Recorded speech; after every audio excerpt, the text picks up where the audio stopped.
mind-body connection.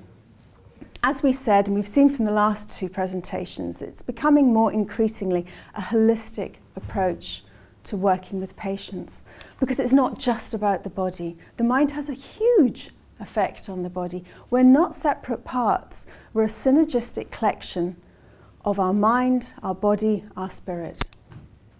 But the interesting thing, one of many interesting things to remember, we're not yet developed for modern living. Our unconscious thinks that we're still living like cavemen. So it's looking for danger all the time, survival mechanism, we'll come on to that in a minute. But it's not looking for the kind of dangers that we're experiencing in modern living. It's looking for a saber-toothed tiger to come and maybe eat us. It's not geared up, it's not programmed for this constant bombardment of information, of noise, of responsibilities. Oh my God, am I going to present this well? Will everybody think I'm doing a good job? Oh my God, well, what will my boss think of me? Will I get the kids to school on time? What am I going to do for dinner? There's constant bombardment, expectations of ourselves. We put so much pressure on ourselves.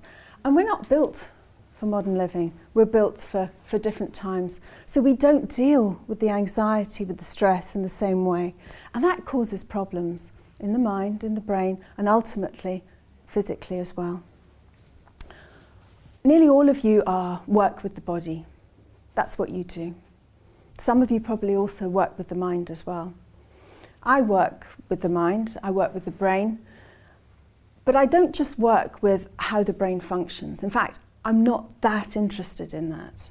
What I'm really interested in is the software, the programs that are running, and how those programs can really define how a person behaves, what they perceive, how they filter their world.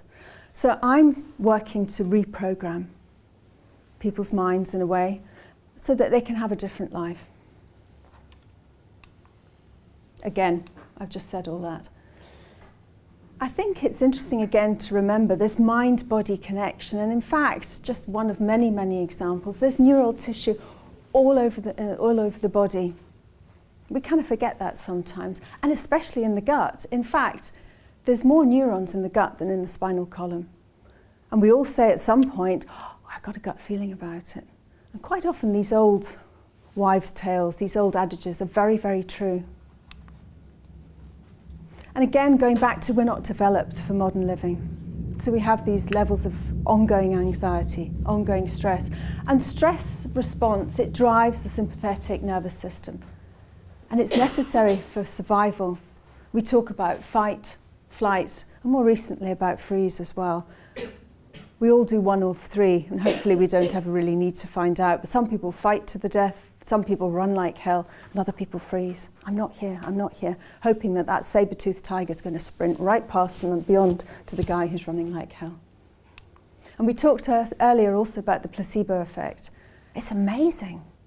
Somebody can give us a little pink pill that's made of sugar and tell us, oh, it's going to make you feel better. Really, it's going to change everything, and we believe them, and our bodies respond in that way. It's incredible.